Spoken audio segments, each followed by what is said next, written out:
Joining us now is CBS News legal analyst Jack Ford. We mentioned that civil suit off the top. We're learning about this morning that TMZ is reporting this was reportedly ready to go. It would have alleged assault, battery, and emotional distress.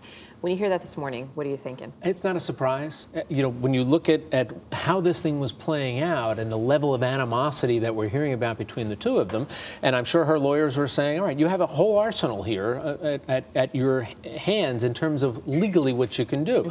And one is obviously they were trying to negotiate some sort of a settlement in terms of, as we said, in terms of the custody and financial situations. But I'm sure her lawyers were saying, look, we've got to cover all the bases. Right. And one of them is, you're saying he did this to you? Well, you know, we should have one of those lawsuits ready to go too in case this doesn't get worked out. So that's more sort of standard legal operating procedure, yeah, possibly in again, like you're just looking at all the possibilities, and her lawyer is saying this is one of them. So let's take a closer look now at some of these text messages were released reportedly between the two. This is one from Mel Gibson, which where he allegedly wrote, "I spent 2 hours with a therapist today and have regained some perspective. What I'm telling you now is I'm safe and would like to come by to make amends to you." Goes on to say, "I wasn't safe for you last night."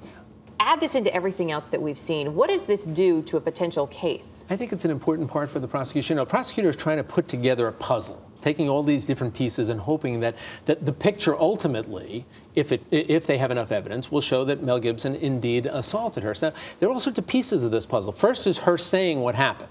That's all you have. That's that classic he said, she said. Is that enough? Oftentimes, no. You add to that the tapes that we've heard and the anger on those tapes. And if I'm the prosecutor, I'm saying, well, this is sounding like somebody who could have done what she said did. In addition, in the tape, at one point in time, you know, she says, "What kind of man are you? You know, hitting a woman holding a baby, knocking out 2 teeth." And his comment, according to the tape, is, "Well, you deserved it." Right. You know, again, if I'm the prosecutor, that's not a denial. That's awfully close to a confession and admission.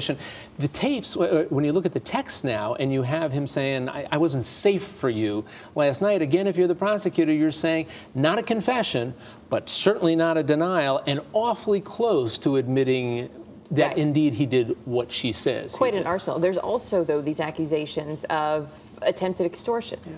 So that could come into play for the defense, obviously. This is starting to sound like a law school final exam question, you know, where you throw in all of those scenarios and say, okay, now you figure it out.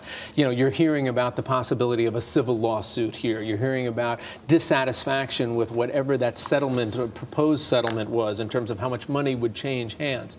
And I'm sure on Mel Gibson's side, we've already heard some of it, there's suggestions here that saying there's more to this story than what you're seeing here, and more might be this idea of trying to get money from him in an inappropriate fashion. We should point out this is still the investigation phase at this point. Real quickly for you, though, the fact that all of these things are being released or obtained by this one website, does that taint a case in either direction? It's interesting. It sounds like it should, but probably not. You know, how that all got released might be the subject of some other legal problems, but if indeed it's him on the tape and it hasn't been doctored and a court would look at that and say we're satisfied with this, it probably wouldn't interfere with that prosecution. That'll have to stand or fall on its own merits. All right. Jack, thanks. Always good to have you with us.